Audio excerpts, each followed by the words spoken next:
సుగాలి ప్రీతి.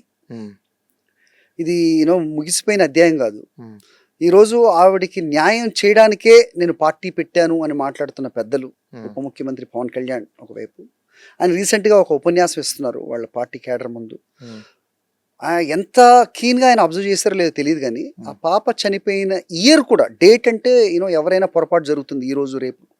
ఆయన ఆ పాప ఏ సంవత్సరం చనిపోయింది అనేది కూడా సరిగ్గా చెప్పలేదు. 2017. బట్ ఈ సెయింగ్ 2018. ఉమ్, 2018లో ఇన్సిడెంట్ అయిన తర్వాత దానికి సంబంధించిన ఎవిడెన్సెస్ ఇవన్నీ కూడా పోలీసులు కోర్టుకి సమర్పించిన తర్వాత 2019లో పవర్లోకి వచ్చిన వైఎస్ఆర్సీపీ 2019 to 2024 ఆ ఎవిడెన్సెస్ అన్నింటినీ మాయం చేసేసిందంట.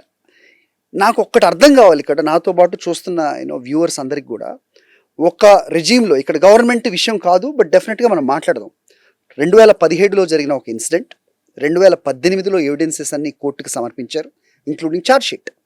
దాంట్లో ఎవరు ఏంటి, ఆ పాపకి జరిగిన అన్యాయం ఏంటి, ఎలా చనిపోయింది, గొంతు నులిమి చంపక ముందు ఆ అమ్మాయికి ఏం జరిగింది, ఆమె స్టమక్లో ఉన్న రిమైన్స్ అవ్వచ్చు, ఇవన్నీ కూడా అన్ని ఎవిడెన్స్ అన్ని కోర్టుకి ఇచ్చారు. ఇప్పుడు 2019లో ఒక పార్టీ అధికారంలోకి వచ్చిన తర్వాత 19-24 మధ్య కోర్టు గోడలు దూకి, లేకపోతే ఆ ఫైల్ ఎక్కడ పెడతారో అక్కడికి వెళ్ళి వాటిని కాల్ చేయడం, వాటిని మాయం చేయడం, ఇక్కడ కొన్ని అయినాయిలేండి తెలంగాణలో, అలా ఏమన్నా జరిగిందా? ఎలా మాట్లాడతారు పవన్ కళ్యాణ్ అనే క్వశ్చన్ చాలా మందికి వస్తుంది. ఎదురు కూర్చున్న వాళ్ళకి కూడా మరి ఆ క్వశ్చన్ వచ్చిందో లేదో నాకు తెలియదు. ఆయన మాట్లాడుతున్నది ఎవరు వింటారు ఎవరు వినరు అని ఆయన అనుకుంటారో లేదో నాకు తెలియదు. అండ్ నేను ఇంతకుముందు చెప్పినట్టు జనాలకి మెమరీ తక్కువ ఉంటుందని అనుకుంటారో లేదో తెలియదు. చంద్రబాబు నాయుడు గారు అలా అనుకుంటారు కాబట్టి ఈయన కూడా అదే ఫాలో అవుతున్నారో తెలియదు.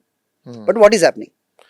Sir, one thing I will tell you, society ఈరోజు ఎలాంటి సొసైటీ అయిపోయిందంటే కాన్స్పిరసీ ఆఫ్ పాలిటిక్స్ ఎక్కువ అయిపోయాయి. అంటే ఇష్యూ బేస్డ్ కాన్స్పిరసీ అయిపోయింది. ఎందుకు ఇష్యూ బేస్డ్ కాన్స్పిరసీ అయిపోయింది అని నేను చెప్తున్నానంటే, పవన్ కళ్యాణ్ లాంటి పొలిటీషియన్స్ని పాలిటిక్స్లో నుంచి ఎరాడికేట్ చేయకపోతే this is very dangerous to the society, democracy. He is a first person who damaging of non-strengthening of the democracy. Maybe ఒక సభలో ఆయన చెప్పారు, I came for only a strengthening of the democracy, strengthening for civil society అని అన్నారు. No, you are a destroyer of the civil society, you are a destroyer of democracy. Why? I will tell you. ఇప్పుడు సుగాలి ప్రీతి case తీసుకున్నాం అంటే కొన్ని internal things నేను open up చేయను, ఎందుకంటే ఆ కేసు ఫస్ట్ నుంచి కూడా what is happening, what happen అనేది నేను నా ఒపీనియన్స్ ఏం జరిగాయి ఏంటి అంటే, ఫస్ట్ నా కలీగ్ అంటే ఎవ్రీబడి నోస్, నేను దాని గురించి ఓపెన్ చెప్పాను. ఆ కేసు మా దగ్గరకు వచ్చినప్పుడు మేము అబ్జర్వేషన్స్ చూసి చెప్పచ్చు కదా అంటే ఇప్పుడు అంత టర్మ్స్ మనకు లేనప్పుడు ఎందుకు పేర్లు అని చెప్పేసి అంతకుమించి ఏం లేదు. సో ఆ టైంలోనే ఇనిషియల్ టైంలోనే ఆ ఫొటోస్ అవన్నీ నేను పర్సూ చేసినప్పుడు, దెన్ అవి చూసి ఇది చేసినప్పుడు we decided what is happen. Then materialise అన్ని మేము పర్సూ చేసి చూసినప్పుడు, ఇప్పుడు మీరు అన్నట్టు ఛార్జ్ షీట్ కావచ్చు, బెయిల్స్ కావచ్చు, ఇంకోటి ఇవన్నీ కూడా సుగాలి ప్రీతికి సంబంధించిన కేసులో మెటీరియల్ అనేది అలానే ఉంది, ఏమి ఎక్కడికి చెక్కు చెదరలా. పవన్ కళ్యాణ్కి ఇచ్చే టైంలో కూడా అదే మెటీరియలే వాళ్ళ మమ్మీ ఇచ్చింది, సుగాలి ప్రీతి వాళ్ళ మమ్మీ. రైట్. ఆ మెటీరియల్ ఇప్పుడు కూడా సేమ్ మెటీరియల్, ఆయనకి ఏ మెటీరియల్ అయితే ఇచ్చిందో అదే మెటీరియల్ ఇక్కడ ఉంది, మళ్ళీ ఏం చేంజ్ అవ్వలేదు.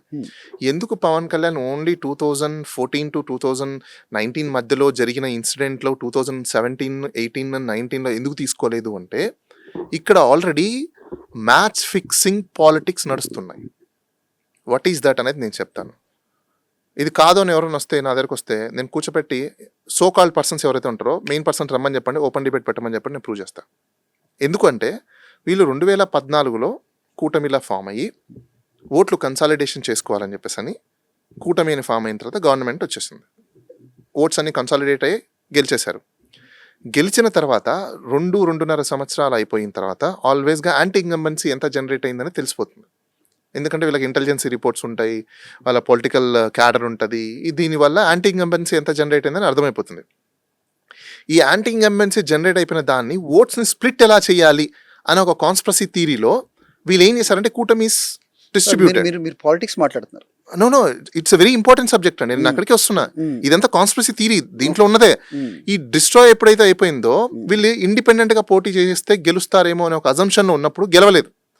దెన్ అప్పుడు ఏం చేయాలి? ఓడిపోయినప్పుడు ఇష్యూస్ ఏమేమి ఉన్నాయి, సోషల్ సొసైటీలో జరిగిన ఇష్యూస్ ఏమేమి ఉన్నాయి, ఆ ఇష్యూస్ ని పిక్ చేసుకుంటారు. For what? Not for the interest of that victim, or do justice for the victim కాదు. ఇష్యూస్ దేనికోసం అంటే వీళ్ళకి ఒక కాజ్ కావాలి to go in to the people, అస్తిత్వం, go into the public, raise some voice. That incidents has happened long back, but today you are going to raise in the sense that means you are a conspire already. You are already conspire. Okay. So ఆ ఇష్యూని take up చేసి 2019 and 2024 regime లో దీన్ని highlight చేసుకుంటూ వచ్చారు. ఎందుకు అంటే ఇది ఒక పెద్ద పబ్లిక్ ఇష్యూని చేయాలి అన్న కాన్స్పిరసీలో ఆయన దాన్ని ఓ రేంజ్ ప్రొపగండా తీసుకొచ్చారు. Basic fundamental thing that everybody in the state who ever knows about this case don't they know like when this has occurred, ఎప్పుడు ఇది జరిగింది, వీళ్ళు ఎప్పుడు And he also knows that Pawan Kalyan also knows that ఇతను ఎవరు ఏంటి ఆయన మాట్లాడారు చాలా స్పీచెస్ లో, వాళ్ళు ఎవరికి బిలాంగింగ్ అని చెప్పారు, స్కూల్ పేరు చెప్పారు, పర్సన్స్ పేర్లు చెప్పారు, ఈయన కదా చెప్పారు. ఇప్పుడు ఇది ఇన్వెస్టిగేషన్ జరుగుతుంది, ఇంకా ఇది ముగిసిపోలేదు case, this is not close case. ఈ టైంలో ఒక స్టేట్ లో ముఖ్యమంత్రి తర్వాత ఉప ముఖ్యమంత్రి పెద్ద కదా, ఇలాంటి వ్యక్తి ఇన్వెస్టిగేషన్ జరుగుతున్నప్పుడు పత్రికా ముఖంగా మీడియా ముఖంగా అంతమంది ముందు ఎవిడెన్సెస్ లేవు అని చెబితే ఆ తర్వాత ఇన్వెస్టిగేట్ చేస్తున్న ఆఫీసర్స్ ఏదన్నా ఉంది అంటే ఆయనకి అగేన్స్ట్ గా చెప్పినట్టే కదా, అంత ధైర్యం చేస్తారా? అసలు ఈయన చెప్పిన స్టేట్మెంట్ కి వాళ్ళ మమ్మీ ఇమీడియట్లీ ఆయన మీద ఒక అప్లికేషన్ ఫైల్ చేయాలి. ఎందుకంటే కన్క్లూజివ్ కోర్టు కన్క్లూజివ్ చేయకుండా ఈయన కన్క్లూజన్ ఇచ్చేయడం it's nothing but compromise of the case. Right. So that means already this case is already decided by A people. yes అంటే ఇక్కడ రేపు అది అక్విటల్ అయిపోయినా కూడా ఆశ్చర్యపోయినక్కర్లేదు మనం. ఎందుకు అంటే root is prepared yes for the compromise of the matter. So ఆ బేసస్ మీద ఇతను already collusion with the accusers అని చెప్పేసి అని ఆవిడ అప్లికేషన్ ఫైల్ చేయాలి.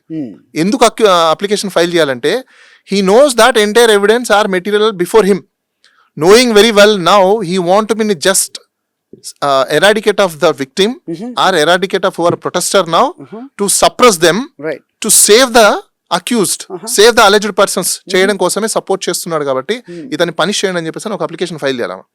ఎందుకు అప్లికేషన్ ఫైల్ చేయాలంటే you should not come and speak this open forum లో నువ్వు ఇలా డిక్లేర్ చేసేస్తే నేను అదే అంటాను, it effects to the prosecution. of course Psychologically, anthropologically and material factually, it reflects our impression or may create a prejudice. Yes, an influence it's may create a prejudice minds. True.